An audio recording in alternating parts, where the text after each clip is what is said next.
ब्रेकनंतर एक धक्कादायक बातमी आहे। पुण्यातल्या भोर तालुक्यातली ही धक्कादायक अशी बातमी समोर येते। भोर तालुक्यामधील नसरापूर गावात 4 वर्षांच्या मुलीवर लैंगिक अत्याचार करण्यात आला आहे।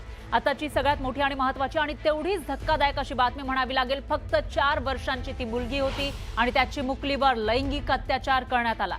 4 वर्षांच्या चिमुरडीचा यामध्ये मृत्यू झाल्याची माहिती ही समोर आली आहे आणि त्यानंतर संतप्त जमावानं इथं आंदोलन केल्याचं कळत आहे। पोलीस स्टेशनच्या बाहेर त्यांनी मृतदेह ठेवला आणि इथं आंदोलन करण्यात आलं आहे। गावकऱ्यांनी रास्ता रोको आंदोलन केलं आणि कृत्य करणारा नराधम पोलिसांच्या ताब्यात असल्याची माहिती ही समोर येते। या विषयी अधिक माहितीसाठी आपले प्रतिनिधी अभिजित पोते हे आपल्या सोबत जोडले गेले आहेत। अभिजित, अतिशय धक्कादायक अशी ही बातमी म्हणावी लागेल। आता पुढे पोलिसांकडून काय कारवाई केली जाते, सध्याची स्थिती काय? फरा जी घटना घडली आहे ती अत्यंत म्हणावी लागेल। पोलिसांनी जी प्राथमिक माहिती दिली आहे त्या मुलीचं वय केवळ चिमुकलीचं 3 वर्ष आहे आणि त्या 3 वर्षाच्या मुलीवर गाईच्या मुठ्यात नेऊन एका 65 वर्षीय नराधमानं तिच्यावर अत्याचार केल्याची प्राथमिक माहिती पोलिसांकडून मिळते।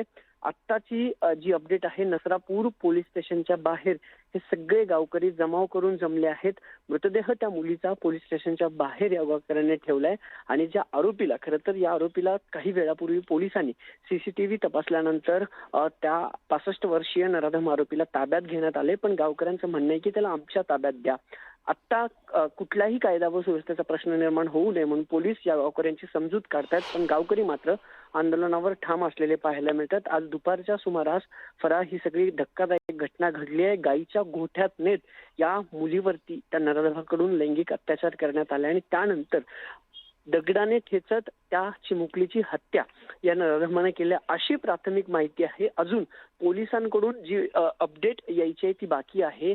पोलिसांनी गुन्हा कुठल्या आधारावर नोंदवलाय, सीसीटीव्ही मध्ये नेमकं पोलिसांना काय दिसलंय याबाबत पोलीस प्रशासनाकडून अजून ऑफिशियली माहिती आली नाही, पण प्राथमिक माहिती हीच आहे की दुपारची ही घटना आहे।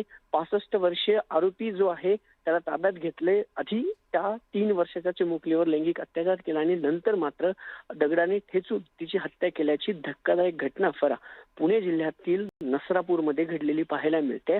आता परिस्थिती नियंत्रणात आहे। गावकरी जी मागणी करतायत की त्या नराधम आरोपीला आमच्या ताब्यात द्या, पण पोलीस त्या गावकऱ्यांची समजूत काढतायत, पण गावकरी मात्र आंदोलनावर ठाम असलेले पाहायला मिळत आहेत। फरा बरोबर आहे अभिजित, कारण अतिशय संतापजनक अशी ही घटना आहे। फक्त 3 वर्षांच्या मुलीवर 65 वर्षांच्या नराधमानं अत्याचार केला आणि त्यानंतर तिची दगडानं ठेचून हत्या केलेली आहे। त्यामुळे गावकरी संतप्त झाल्याचं दिसतंय। या बातमीची अपडेट आपण घेत राहूया। धन्यवाद तुम्ही दिलेल्या या सविस्तर माहितीसाठी। पाहुयात पुढची बातमी। पश्चिम बंगालसह अनेक राज्यांमध्ये विधानसभा निवडणुका संपल्यानंतर आता सर्वसामान्यांना पुन्हा एकदा महागाईचे चटके बसू लागले। 1 मे म्हणजेच आजपासून व्यावसायिक गॅस सिलेंडरच्या दरात मोठी वाढ झाली आहे। सरकारी तेल कंपन्यांनी व्यावसायिक LPG सिलेंडरच्या दरामध्ये तब्बल 993 रुपये म्हणजे 1000 रुपयांना फक्त 7 रुपये कमी इतकी वाढ केलेली आहे आणि त्यामुळे दिल्ली आणि मुंबईसह देशभरातील अनेक शहरांमध्ये व्यावसायिक LPG चे दर आता 3000 रुपयांच्या वर पोहोचले, ज्याचा थेट परिणाम हॉटेल, रेस्टॉरंट आणि लहान व्यवसायांच्या खर्चावर होणार आहे। त्यामुळे आता हॉटेल्स आणि रेस्टॉरंटमधील जेवणासाठी आणखी खिस्सा रिकामा करावा लागणार आहे। देशाची आर्थिक राजधानी मुंबईमध्ये 2031 रुपयांना मिळणारा व्यावसायिक LPG सिलेंडर आजपासून 3024 रुपयांना मिळणार आहे।